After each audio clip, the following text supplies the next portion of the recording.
leitura, que é a dislexia, uso de material visual, porque se a criança ela tem uma dificuldade maior de acessar a linguagem, eu ofereço material visual, projetado, a imagem, a figura do livro, pensando na memorização. Não é porque a criança tem dislexia, gente, que ela não tem uma excelente memória, tá? Inclusive as pessoas com dislexia, elas têm uma capacidade de aprendizagem absurda, tá? É muito específica, é só da leitura, das outras coisas elas são ótimas. Então, é focar lá, tá? Então, eu posso utilizar as conquistas, a cota de conquista, a gente vai conquistando aqui no clube, quando conseguir algo a gente vai fazer um passeio. Isso é uma forma de engajar muitas crianças. Mas uma outra forma, muitas vezes, é reforçar a criança positivamente. Nossa, parabéns, que bom que você está conseguindo, que bom que você fez. Gente, o reforço é muito importante, tá? E é uma forma de engajar também. A gente pode celebrar, pode ter lanche inclusive é universal, né? Todo mundo sempre engaja quando tem lanche. Então, existem diversas formas também de eu acessar as emoções daquela criança, porque se aquele cérebro não emocionar, a criança também não aprende, tá? Então, em vão, você está trazendo conteúdo se realmente não houver uma disposição para motivar aquela criança. As experiências sensoriais, novamente, é uma excelente forma de engajar, por mais bagunça que faça, é uma mão na massa, é realização, né? Ter colegas de aprendizagem, ter alguém junto. Se eu tenho uma criança que tem dificuldade de leitura, coloca junto de uma criança que lê bem e eles vão conseguir, né, ali em parceria, em dupla, se ajudar, se apoiar. Tá? Expressão corporal, teatral, é muito bacana a expressão teatral, as crianças gostam muito. Eu posso oferecer música, louvor, louvor. Então, existem diversas formas de nós emocionarmos a criança para a aprendizagem também, tá? E aí existem algumas estratégias assim, específicas que nós podemos adotar na prática com cada perfil. Mas se vocês entenderem o conceito mais amplo, que a deficiência é produzida quando eu ofereço uma barreira. E quando é que eu ofereço uma barreira? Quando eu ofereço só uma forma de manter e de ter aquela criança no clube. Só uma forma de apresentar o conteúdo, só uma forma de motivar, só uma forma dela demonstrar o que sabe. Se eu levo só um tipo de atividade, provavelmente vai ter crianças que não vão conseguir acessar. Eu passava por isso quando eu estava em clube de aventureiros, que levavam atividade e as crianças que não escreviam não acessavam, né? Então, a gente precisa ter um outro formato também pensado para que as que escrevam, para que as que não escrevem, desenhem, pintem, usem o dedo, né? E assim por diante. Alguém tem alguma pergunta até aqui? Posso seguir? Ou estou entendendo tudo? De atenção e ou imperatividade, tá? Porque a criança ela pode, eu não sei se vocês sabem, mas o TDAH tem 3 apresentações, tem 3 subtipos, tá? A criança pode ser só desatenta, ela pode ser só imperativa ou ela pode ser combinada, ela pode ser desatenta e imperativa. Às vezes, e isso eu já ouvi, né, em ministérios da criança por aí, não, esse menino tem TDAH não vê como ele é quietinho? Mas muitas vezes a criança é extremamente quietinha, mas desatenta. Está ali e não está. Está olhando para você e não está. Não está acessando, está prestando atenção, né? Então, o TDAH tem várias formas de apresentação também. Então, o que é que eu posso oferecer? Permitir que a criança se mova durante o aprendizado. Porque enquanto eu falo, ela só pode ficar sentada.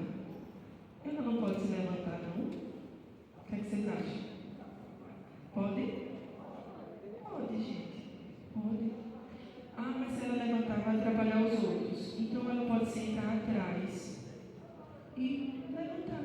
Ela pode, se ela precisa andar para cá e para lá, que ande, está tudo bem. E a gente precisa trabalhar isso com as crianças. É a forma dela, porque às vezes ela está aqui indevida, eu vejo isso na escola, mas ela está ouvindo e está entendendo. E está tudo bem se ela fizer isso. Tá? A gente precisa entender que se não fizer isso, eu estou oferecendo o quê? Uma barreira para uma criança com TDAH. Tá? E eu posso também oferecer pausas e dar mais tempos. Porque aquela criança que é desatenta, ela não se mexe muito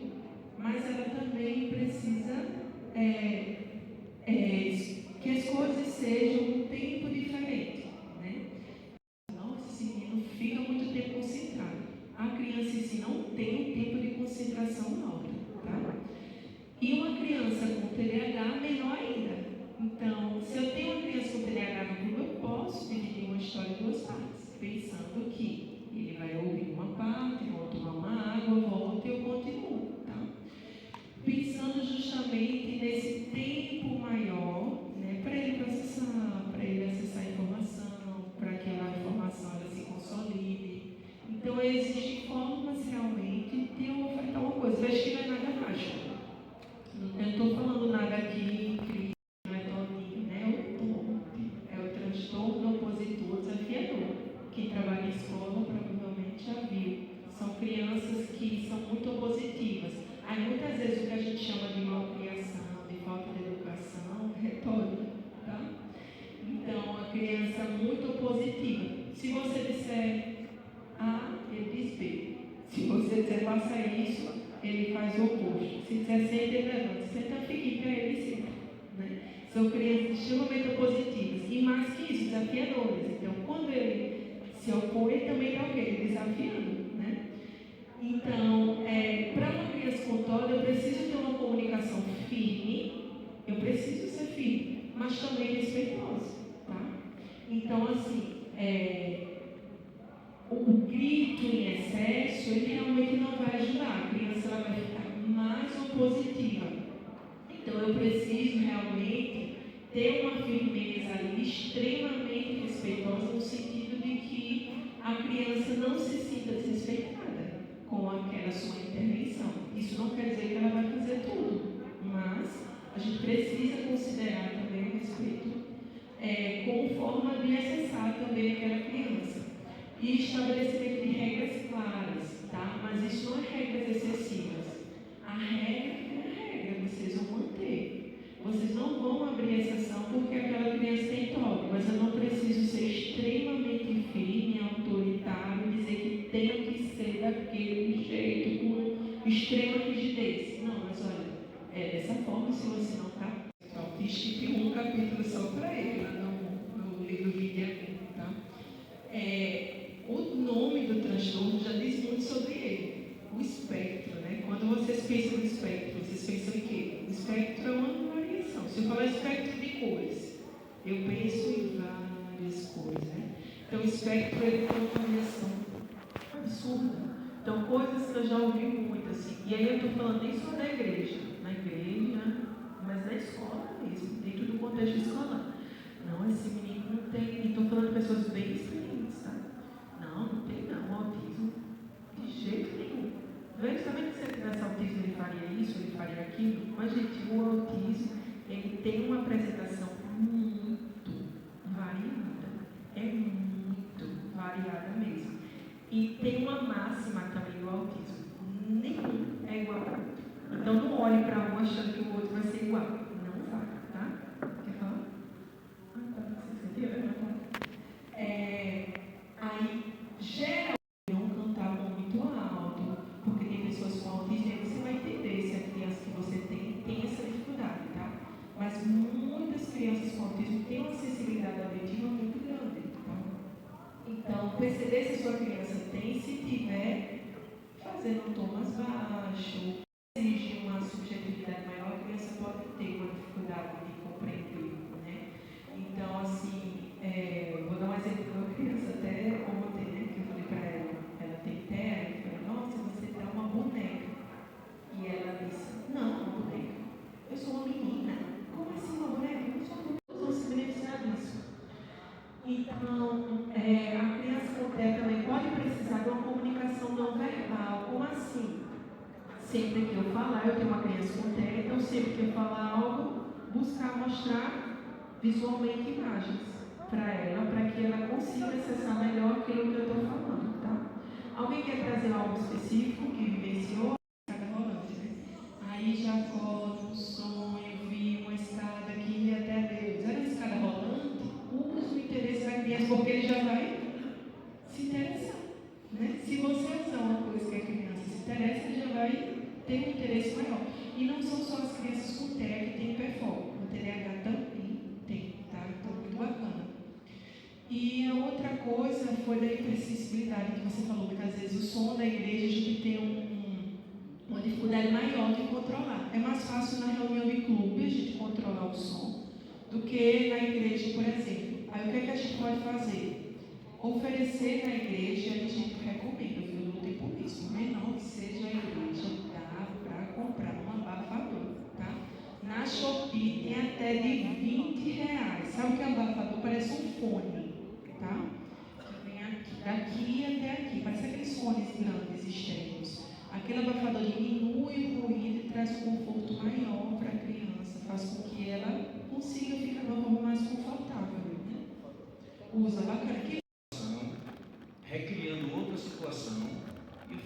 A gente pode explorar isso, né? Muitas vezes eu posso estar contando uma história e a criança recriar. Ah, não, e se fosse assim, se fosse assim, deixa, gente, deixa. Ah, mas não pode mudar a história bíblica. Deixa ele contar como ele acha que seria. Quando ele terminar, aí você vem com o conhecido, né? Como Paulo fazia. Vai do desconhecido para o conhecido, né? Utilize os elementos ao seu favor e deixa a criança ser o que ela é, gente. Pelo amor de Deus. Tá.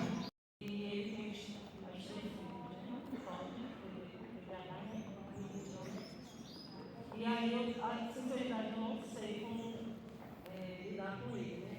Até então ele falou, já falou várias vezes, que a única que sabe lidar com ele sou eu. Mas assim, ao mesmo tempo, eu preciso ter vida. O que eu fiz? Cheguei para a mãe dele e falei, olha, ela, no caso, ela é diretora social. Eu falei, olha, não está muito fácil não, só presta atenção nele. Por quê? Porque a hora que ele estava fazendo Esse acolhimento. também ela tem, sabe, uma... Tinha falado. Eu grifei assim, ó. Vínculo. Então, muitas vezes a gente fica falando em diversas formas de promover a inclusão que vão ajudar, mas nada é mais potente que o vínculo. Nada. E o que é o vínculo? É você olhar para a criança, é você tratar a criança como uma criança que ela é. É você ouvir a criança, é você respeitar a criança. Ah, mas esse menino não fala coisa com coisa. Já ouvi isso dentro da igreja, né? Gente, a gente precisa respeitar quem ele é. Ouça, olhe nos olhos, né? Estabeleça conexão, porque muitas vezes a gente fica procurando uma fórmula especial e não está fazendo a nossa parte. Aí é sempre pensar, foi algo que eu levei para a igreja, né, que eu estou hoje. O que é que Jesus faria? Jesus olharia no olho dessa criança? Eu acho que olharia. Jesus abaixaria e falaria, olhando diretamente para ela.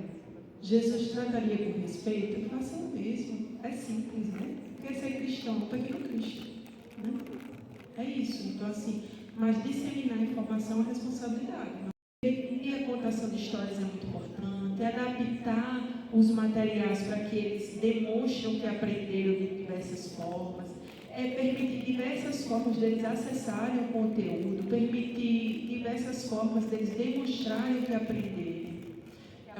Usar estímulos diversos sensoriais, eu posso usar massinha, tinta, tanta coisa acessível, cola, glitter, cortar, né, que as crianças engajam. Procurar sempre, né, estar motivando as crianças e respeitar sempre a individualidade, gente. Respeitar a criança pelo que ela é. Muitas vezes a gente fica buscando um diagnóstico a qualquer custo, como se o diagnóstico fosse resolver a situação. Você ainda tem a criança com aquela demanda. O diagnóstico não vai mudar. Foque em incluir aquela criança. Então, pode, às vezes, as famílias precisam também de acolhimento. Não é fácil. Você também trazendo um caso extremamente complexo. Tem TOD, TE, TDAH, né? Então, um caso muito complexo. Será que essa mãe ainda vai ser câncer? Pois é, e a mãe ainda está com câncer. Imagine o quão fragilizada essa mãe deve estar. E o que é que nós podemos fazer por essa família enquanto cristãos, enquanto igreja, né? Então, olhar sempre para a família. Muitas vezes tem um olhar muito julgador para a família. Aí ele é assim por causa da mãe, ele é assim por causa da avó, ele é assim, ele é assim, ele é assim, gente. Vamos só acolher as pessoas, instruir, informar, olhar nos olhos. Só isso, olha nos olhos, faça contato visual. Mas a criança faz contato visual tudo bem, tá? Respeito também, peço que ele olhar para você. Quando eu falo olha nos olhos, é no sentido do respeito. Espere ele falar no seu tempo. Essa menina que eu trouxe aqui para vocês, ela tem uma demanda de fala longa. Então é muito comum as pessoas atropelarem